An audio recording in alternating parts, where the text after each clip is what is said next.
let's unfurl some pressure points. Pressure points, courtesy of Sue Cup Manufacturing. Thank you, Sue Cup. And thank you, SueCup.com. Pressure points. Pressure points. Ain't no lying about this. And I'm not a doomsayer or a Twitter doom scroller. But we're going to miss this guy for a spell. He's 3 of 3 from 50 plus. The Alabama rookie with the big right leg. It's up, and it is good! Will Reichert, 10 of 10 on field goals, and with 5.5 minutes to go in the first quarter, he kicks the Minnesota Vikings to a 10-0 lead. Pressure point. Thank you, Sue Cup Manufacturing and SueCup.com, SUKUP.com.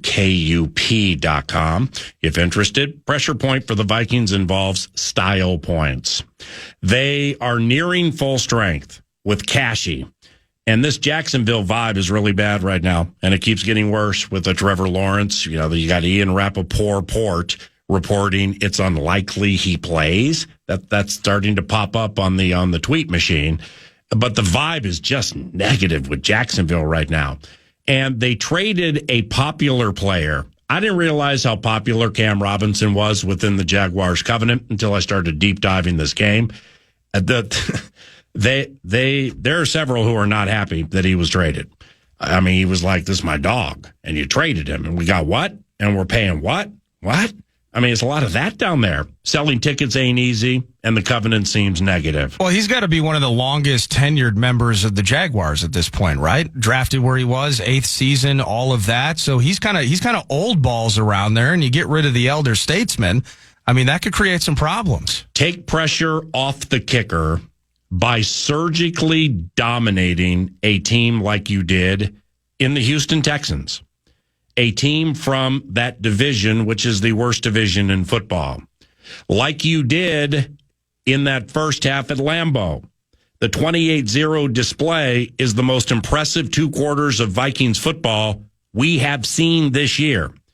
It was the most impressive 2 quarters of football. It's one of the most impressive halves of football in the Kevin O'Connell regime. 28-0 at halftime. It's there. They've shown us what they can do. Full strength is on the horizon, and the Jags are teetering on being just awful. So I'm not generally a style points guy. They kind of matter to me here a little bit because it's a confidence thing into a 3-game roadie. And they should beat Tennessee, and they can't beat Chicago at Soldier Field. But this is the time of the year where certain facets need to become tightened for November and December football and preparing for the postseason with what I believe is a team that can get to the Super Bowl. And despite the losses to the Lions and the Rams, this bunch ain't the Lions and the Rams. Oh, my. It's there. We know it's there. And executing it and burying this team early not only elevates the confidence with everybody to show that, you know, we're capable of doing what we did back in September, blowing teams out, but it also takes pressure off this kicker. It takes pressure off John Parker Romo. John Parker Romo never kicked a ball in a National Football League game. He's in the covenant. Other points of pressure, everybo's hitting them with deep completions. This is a major problem for the Jaguars right now. 46 last game against the Eagles. The 46 was effortless. The Packers had a 60 and a 50 and so on. This is another drop in class for the Minnesota Vikings. I'm calling 3 completions in this game of at least 40 yards. 3 completions for the Vikings of at least 40 yards. Take some pressure off John Parker Romo. Pressure's there to jump them.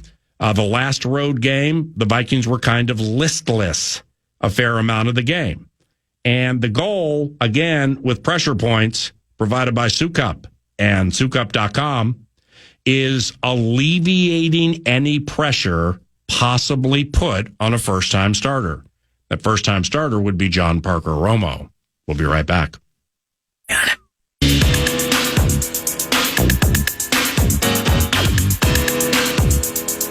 Welcome back, 9 to noon, in an unusual spot for News du Nord, and we are just we're waiting to chat with Michael Russo of The Athletic. He's going to join us final segment. He's out on the West Coast as the Wild make their trip to the West Coast. It's a back-to-back. It's at San Jose tonight, and then at Anaheim tomorrow. You're going to get to hear both of those games on KFAN. News du Nord is brought to you by The Casino at Canterbury Park. Whether it is poker, blackjack, table games, you're having sips at chips, you're doing all of those things. CanterburyPark.com for event details. And as a reminder, today it's the NFL Pick'em game. So you can go to Canterbury from, I believe it's 10 a.m. to 10 p.m. And you can, with your MVP card, which is free, you can just pick the football games this weekend. And if you do a really, really good job, you have the chance to win hundreds of dollars. So that's why Canterbury is the absolute best. And speaking of that, we have a basketball game and a hockey game that we'll be carrying on the Fan, which puts NFL on the plus. And that's going to be Ravens hosting the Bengals. They're 6-point favorites. PA and I talked last hour. I'm feeling that 6 points is just, it's not enough to turn away from the Ravens. The Bengals have won 4 of their last 6. However, they've been absolutely pouncing and feasting on the bottom feeders of the NFL. We shall see. You'll catch that on the plus. But that brings us back to KFAN because the Minnesota Timberwolves are at the Chicago Bulls tonight, and it's at 7 o'clock. Alan Horton on the call, and hopefully you're hearing a lot of this. Off to Nas, right back to Dante. He'll work against the rookie. Tijon Salan, straightaway 3 is good. Wolves starting to knock down some triples, 7 of 13 from deep. Charlotte just 2 of 12. Now, if you were listening earlier in the show and whether PA was kind of analyzing, and we're so lucky to have Chris Finch as a weekly guest brought to you by Second Harvest Heartland, but, Finch talking about early stages of the season, not exactly enthralled, enamored, and excited about what he's seeing defensively from his team right now, and just what that looks like moving forward. Is it a hangover, if you will, or is there a little bit of just rolling the ball out early stage of the season? Kobe White is somebody that you focused on, PA, as somebody that has just been absolutely at his very, very, very best against the Timberwolves, who were swept by the Bulls a year ago. The Wolves are 4-3. Statistically, from a defensive standpoint, they're actually only, again, it's super early, and the flow of games matter in this as well, only giving up a few more points per game on average than they did last year. But just the looks and the moments, certainly thus far, something that the head coach wants to clean up on. The Wolves against Vucevic and Anthony Edwards, the chance to go off at United Center tonight. What do you think about Wolves and Bulls? Well, when I say, Basketball Reference is totally different than ProFootballReference.com. It is. Wow. What were you looking for? It doesn't matter. We're short on time. When I say, because in the state of hockey, it's an obscure reference. Shocking that I'm the one delivering it. But when I say the demise of Kobe White has been greatly exaggerated, what I mean is Kobe White, who has just voluminous, flowing, beautiful hair, and he's very fast. He's a point guard, so it's bouncing all over the place. He was a very high draft pick out of North Carolina. I believe by the Chicago Bulls. He was the 7th overall pick in the 2019 draft. Okay. He was awful early in his career. Shooting percentage in the 20s. I mean, my man was getting killed on defense. He was coming off the bench. He was getting a lot of did not plays. But the demise of Kobe White has been greatly exaggerated because he found his feet 2.5 years ago.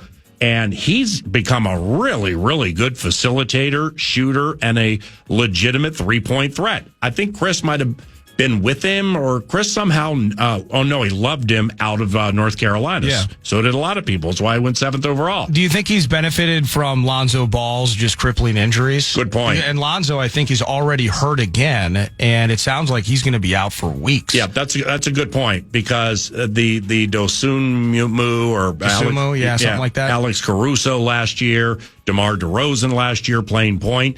They wouldn't go all in on Kobe White. And so most of it had to be Kobe's fault, because it's like it had a feel from afar of, okay, you're right and the world's wrong. But something changed, and he started playing a ton. And against us, he lit us up last year, man. 25 points a game, 5.5 3-pointers made a game. We're killing the Bulls at Chicago last year, like by 23 points in the third quarter. Well, the kid with the hair ignites for 30 in the second half, and he couldn't miss from three. So this game this evening, it's I'm not, the must-win guy, 8 games into a season. They blew out Charlotte. If they lose, they lose. Ain't no big deal. It's the association. But the way the Bulls played last night, I watched a little bit of their game against Dallas. They had no interest. Traveled, came back home. They'll be better tonight.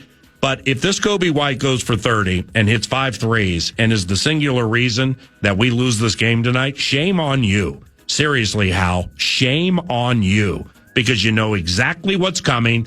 I can't remember if Levine played last night, but he's been hurt. Vucevic can beat you from inside and outside. They no longer have DeMar DeRozan. They no longer have Alex Caruso with that pesky defense on the perimeter. This ain't a great squad.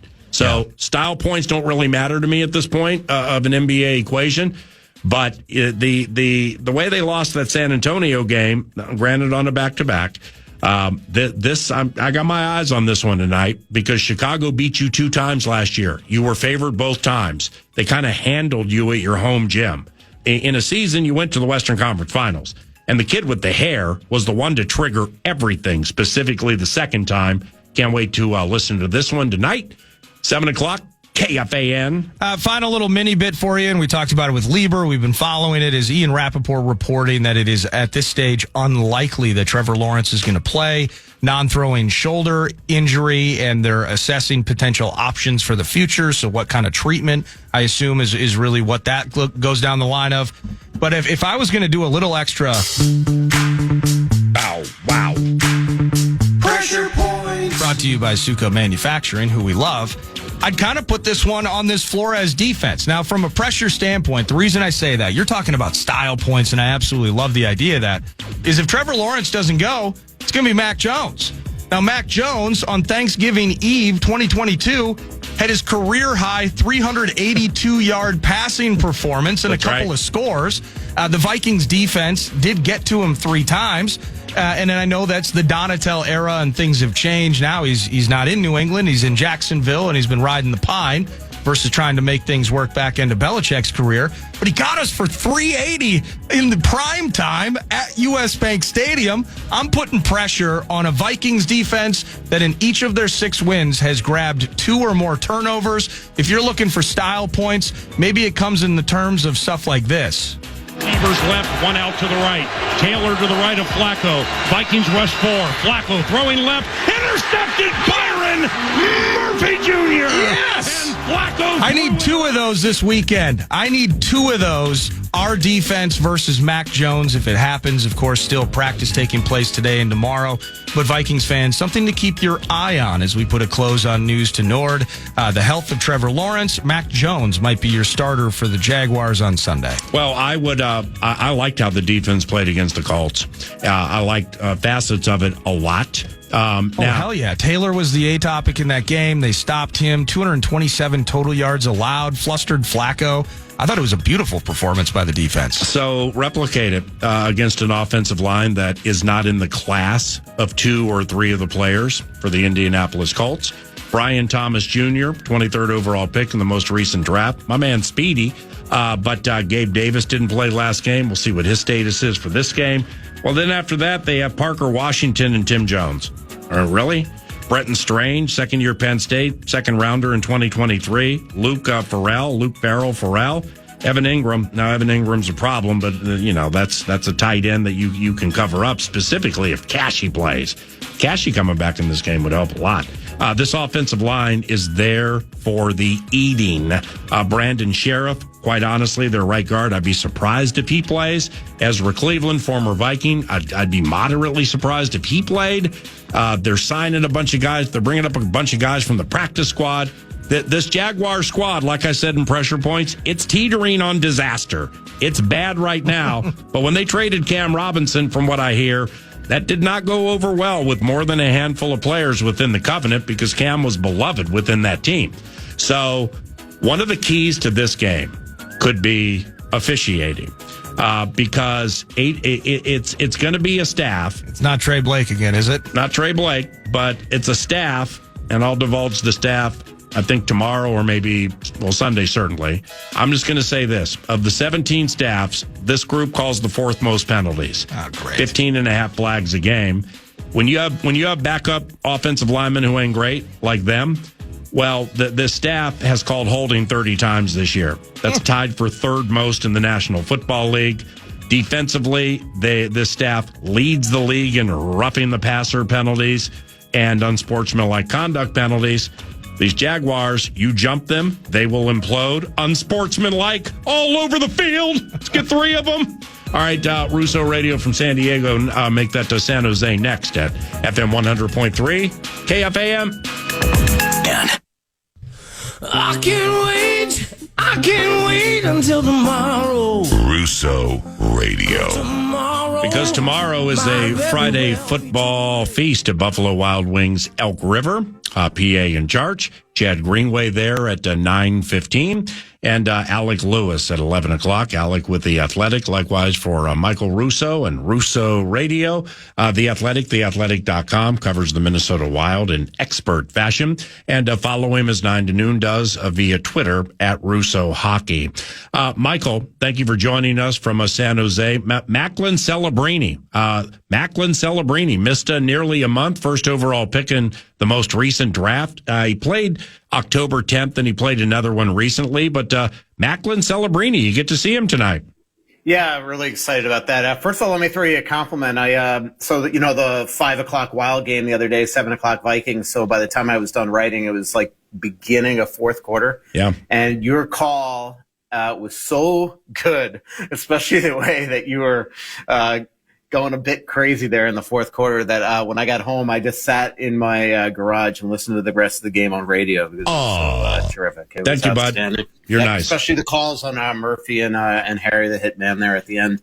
Celebrini, really exciting player. I'm excited to see him tonight. I know Wild fans probably kind of wish he missed a couple more games because he is that dangerous a player. I was watching the exhibition game where he originally got hurt, and then they probably rushed him back a little too soon, and I was watching opening night, but he's got a heck of a shot, very skilled.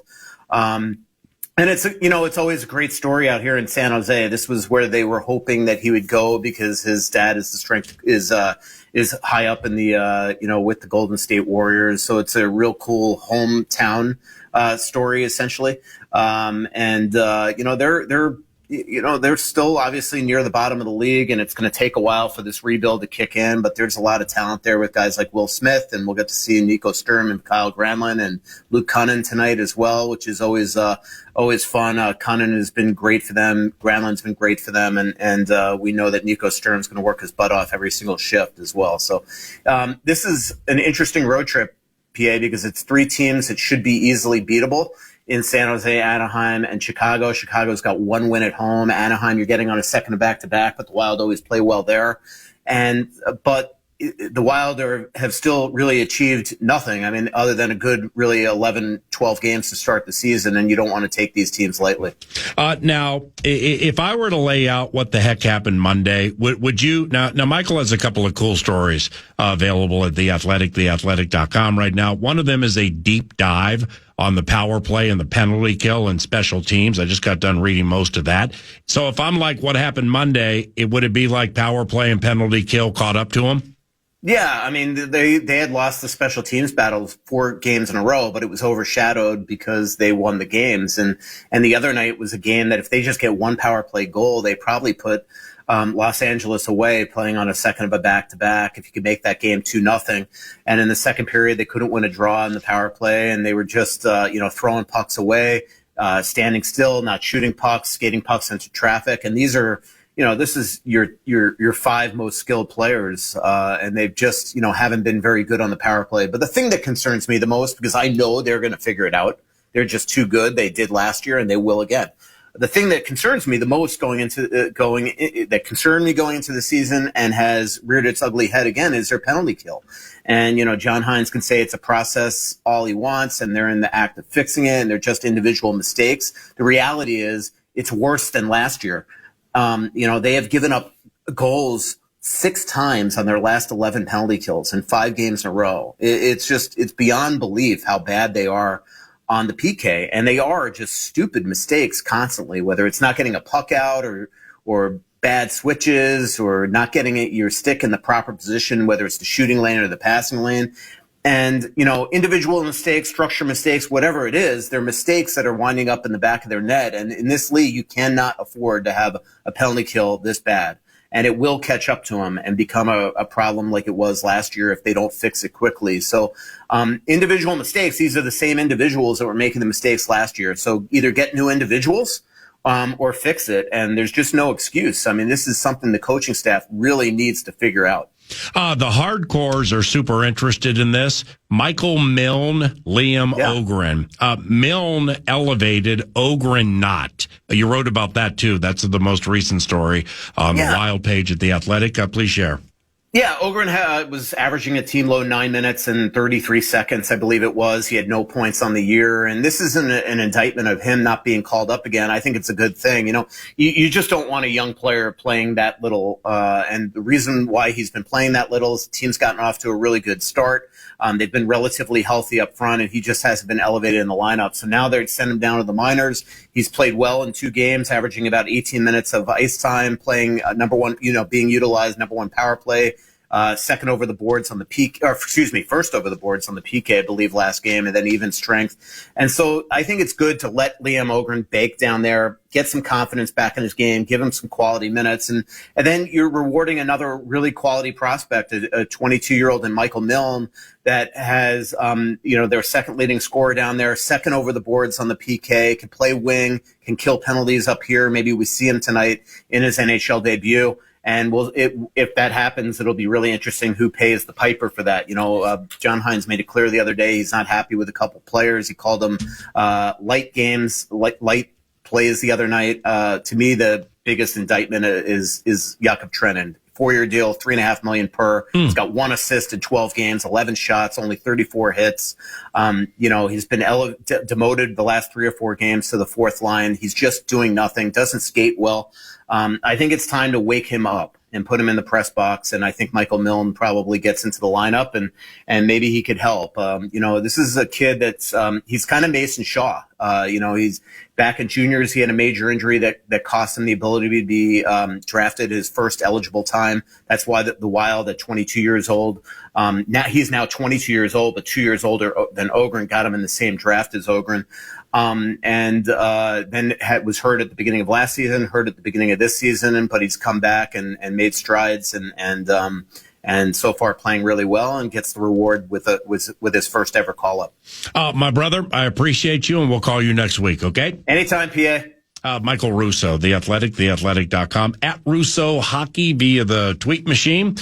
Pointed commentary there about Jakub Trenin. Ooh! Who knew? Rattled off about 4 things not working the right way. Other than that, Ms. Lincoln, how was the play? I love that, though, through the first 10 games, they or 11 games, they get points in 10 of them, something like that. And then you get they got waxed against the Kings the other night. And suddenly it's like 1, 2, 3, 4 total L's. Yeah. That has to stop. Otherwise, it's a complete catastrophe. What won't be a catastrophe is the wrap on the show and the Friday football feast at Buffalo Wild Wings Elk River tomorrow. See y'all then, okay? I'm Paul Allen. Here comes Nordo with that patented wrap on the show. The game is over.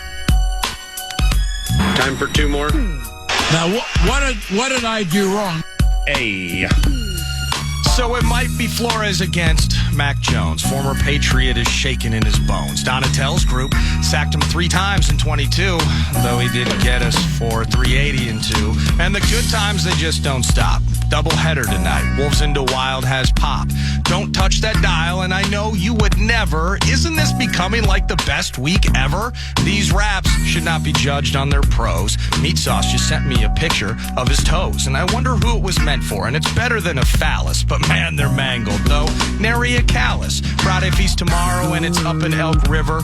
Many more Vikes opinions left in the quiver. Greenway early on, Alec Lewis, the deal sealer. Charch's hair and shirt. Man, he looks like an arms dealer. All I can say is, wow.